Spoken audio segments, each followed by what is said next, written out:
Tan Sri Pengerusi, saya ingin mengambil uh, dalam perbahasan jawatankuasa tentang MITI dan pada tahun 2012 US Labour Department telah memberi commission satu survey tentang oleh satu NGO namanya Verite untuk membuat satu kajian terhadap keadaan migrant workers atau pekerja asing di Malaysia.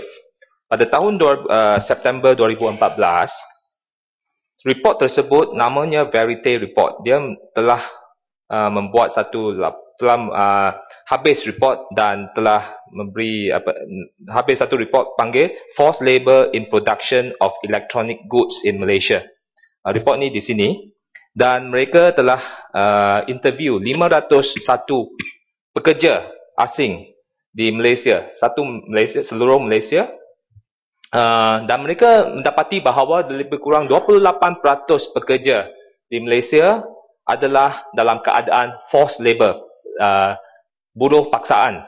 Jadi ini isu yang mereka timbulkan adalah satu, recruitment fees charging and indebtedness compelled workers to work dengan izin.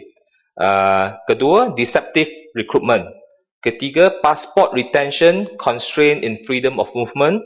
Keempat, poor living condition in housing provided by employers or third-party employment agents.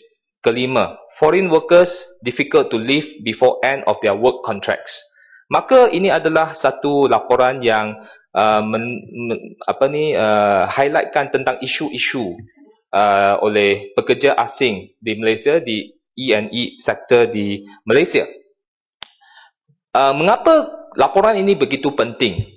Kerana laporan ini akan diserah kepada US Labour Department dan laporan ini akan menjadi satu tanda untuk mereka buat keputusan tentang International Ranking on Forced Labour oleh Labour Department di US. Daripada maklumat yang dibagikan kepada saya, kalau US Labour Department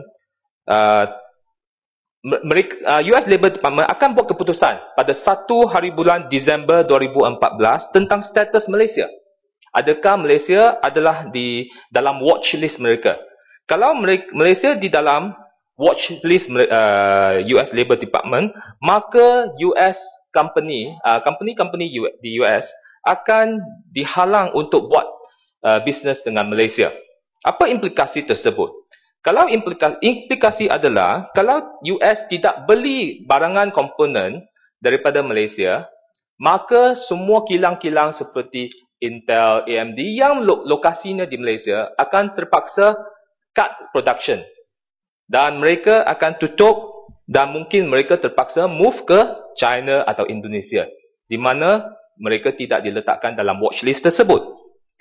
Maka dan juga implikasi yang satu lagi adalah FDI ke Malaysia akan menurun disebabkan oleh ranking tersebut.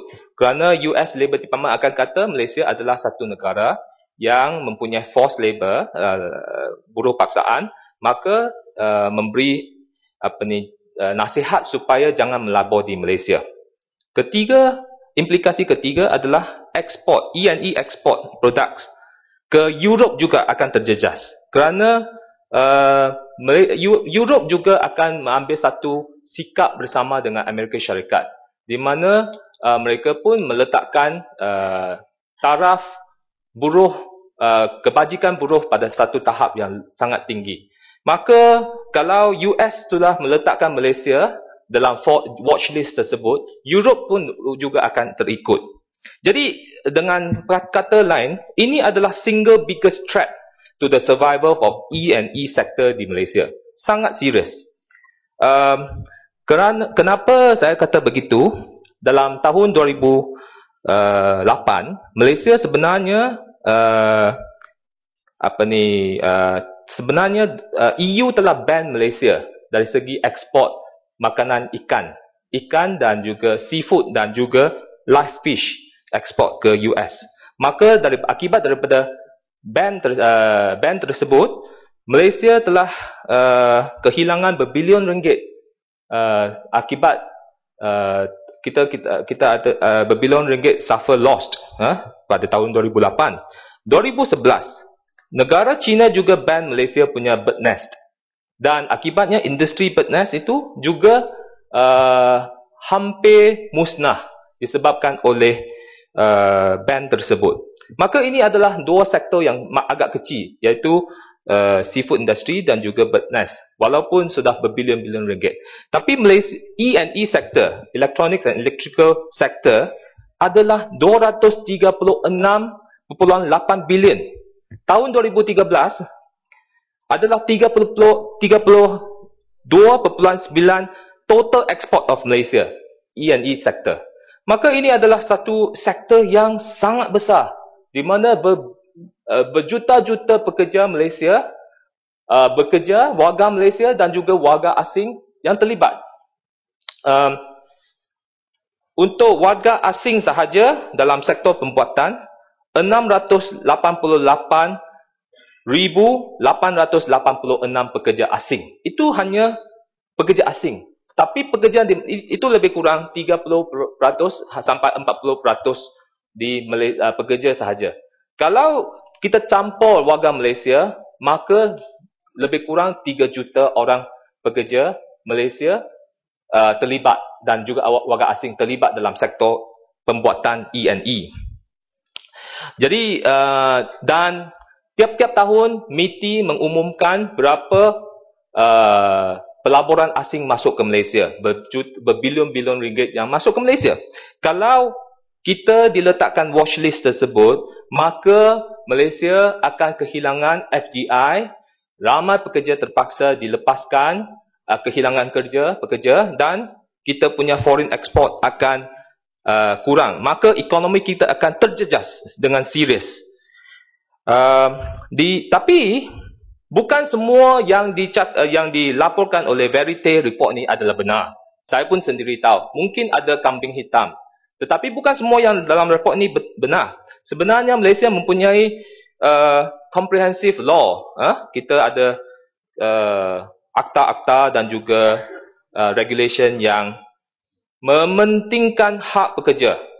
Seperti kita ada Akta Pekerja 1955, Workmen's Compensation Act 1952, Occupational Safety and Health 1994 dengan izin, National Wages Consultative Council Bill 2011, Factories and Machinery Act 1967, Passport Act 1966, Anti-Trafficking in Persons Act 2007.